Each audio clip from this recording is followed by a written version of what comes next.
Na busca pela verdade por trás das narrativas antigas, surge a enigmática figura de Lilith, envolta em mistério e especulação.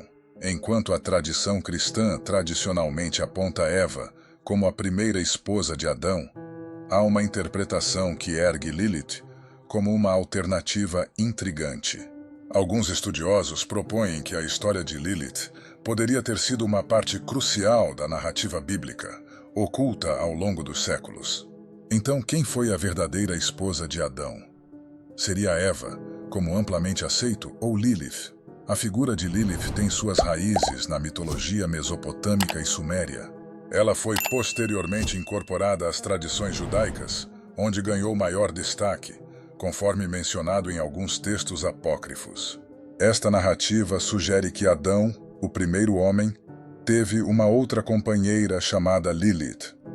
Muitos apontam para uma frase atribuída a Adão após ver Eva pela primeira vez. Esta é agora osso dos meus ossos e carne da minha carne. Ela será chamada mulher, porque do homem foi tirada, conforme registrado em Gênesis capítulo 2, versículo 23. Essa teoria argumenta que as palavras de Adão implicam que a primeira companheira não o completava, sugerindo que essa criatura inicial seria Lilith. Além disso, outro ponto de apoio para essa ideia é encontrado nos primeiros capítulos de Gênesis, onde Deus cria o homem e a mulher à sua imagem e semelhança. Mas no capítulo seguinte, somente Adão é mencionado, como alguém que não tinha uma companheira, levando Deus a criar Eva para ser sua auxiliadora.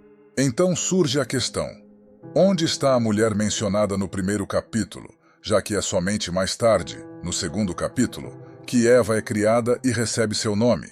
Essas intrigantes inconsistências fortalecem a ideia de que Lilith foi apagada da narrativa bíblica. Existem várias versões da história de Lilith e Adão, mas a mais clássica é a narrativa de que Deus teria criado inicialmente Adão e Lilith, ambos feitos do pó da terra.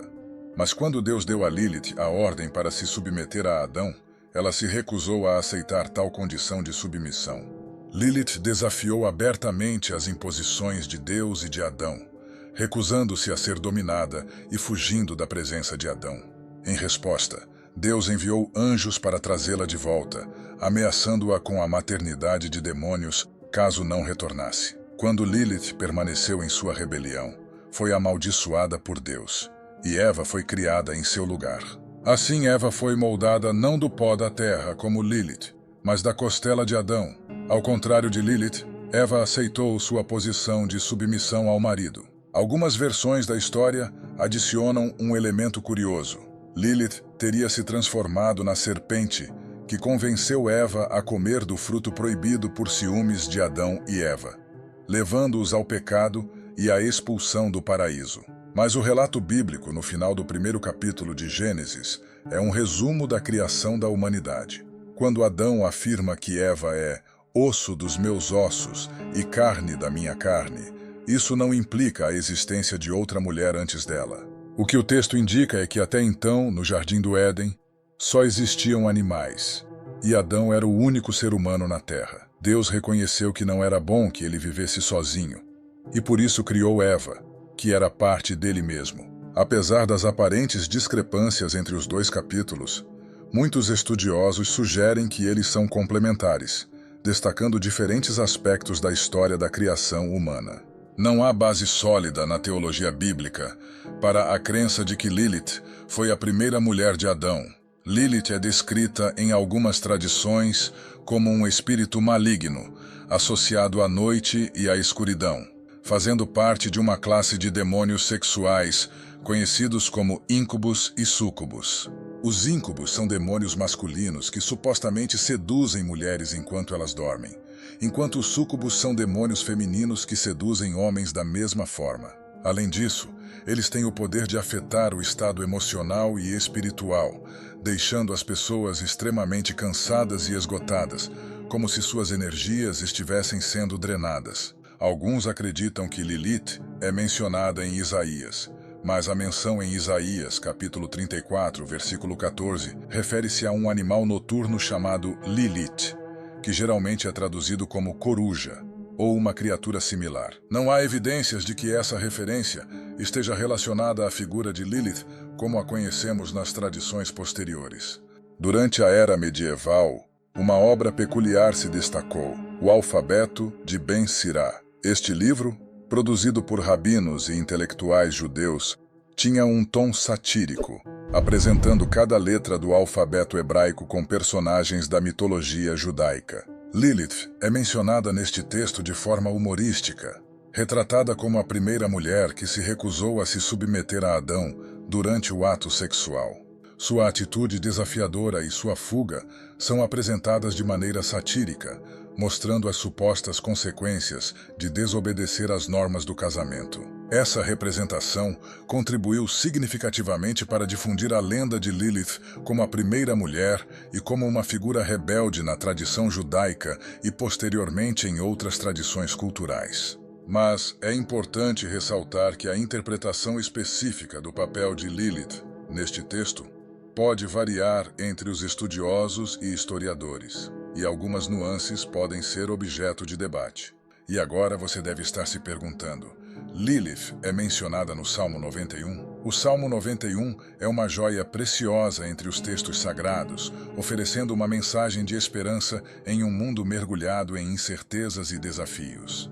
Neste salmo, encontramos a promessa reconfortante da proteção divina contra todos os perigos e adversidades que possam surgir.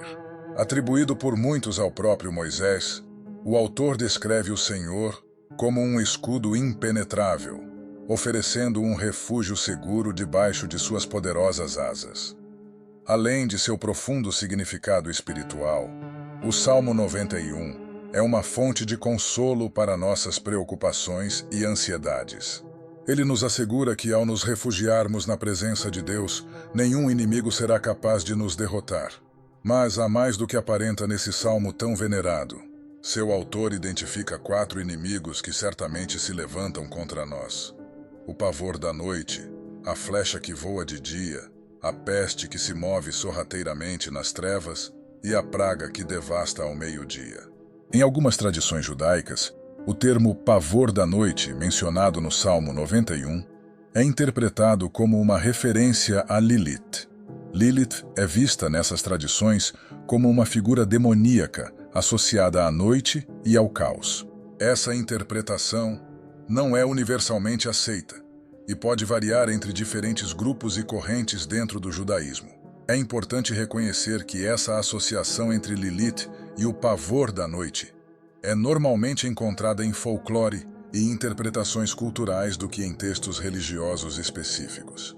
Na rica mitologia mesopotâmica e suméria, Lilith era venerada como uma figura enigmática e temida, um espírito demoníaco feminino que governava as vastas e misteriosas terras selvagens e desertas. Sua presença sinistra era frequentemente associada ao crepúsculo e à escuridão da noite, onde ela se manifestava como uma figura imponente, muitas vezes retratada como uma mulher alada, emanando uma aura de mistério e perigo. Era a crença comum que Lilith trazia consigo desventuras e infortúnios, especialmente direcionados a crianças e mulheres grávidas, deixando uma trilha de medo e fascínio por onde passava. Nas últimas décadas, temos testemunhado um fascínio crescente em torno da figura enigmática de Lilith, especialmente impulsionado por um ressurgimento do interesse feminista. Algumas mulheres começaram a reinterpretar Lilith não mais como uma mera personagem secundária, mas como um poderoso símbolo de resistência contra o patriarcado. Essa transformação não ficou restrita ao âmbito judaico. Movimentos neopagãos também foram influenciados por essa nova visão de Lilith, vendo-a como uma figura emblemática de subversão feminina. Ela deixou de ser apenas uma sombra na mitologia para se tornar uma representação inspiradora de mulheres desafiando as normas e reivindicando seu poder. Mas é importante ressaltar que as interpretações de Lilith são diversas e muitas vezes controversas, refletindo diferentes perspectivas culturais, religiosas e filosóficas sobre o papel das mulheres na sociedade e na espiritualidade. Agora, quero ouvir a sua opinião. Você acredita que Lilith realmente existiu como a primeira companheira de Adão? Deixe o seu comentário abaixo. Não esqueça de se inscrever no canal e ativar as notificações para não perder nenhum novo vídeo. Obrigado por assistir. Que Deus os abençoe.